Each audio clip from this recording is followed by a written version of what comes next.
Salam doğanlar, Mahtumuli İşan'dan ol bir qoşqı.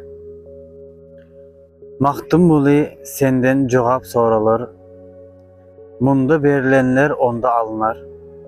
Kıyamet mahşer gün köprü kurular, aylanıp dolanıp kılgın namazı.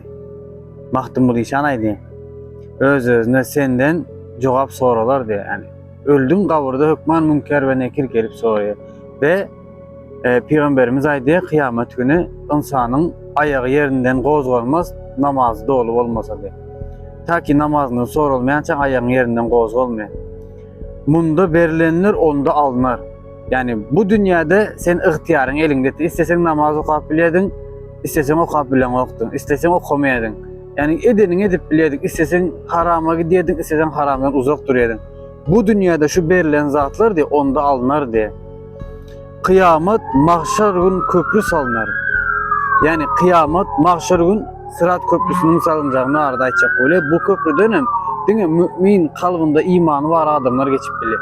Başka hiç kim geçip bilmiyor. Münafıklarım şöyle yıkılıyor. Münafıklar ki ben Müslüman deyip yani Müslüman yanıp görünüp aslında Müslüman olmadık adamlar. Aylanıp dolanıp kılgın namazlı. Mahtumuli İşan'ın bu insan koşkusunda, insan setlerinde de şeyli bir ulumaniler var.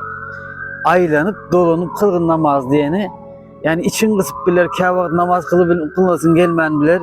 Aylan istesen bir dolan yöne eğit beyt vakti çıkmayan ka hükman namazım kılgın diyecek olayım ka deyip men fikir ediyen. Siz ne düşünüyorsunuz?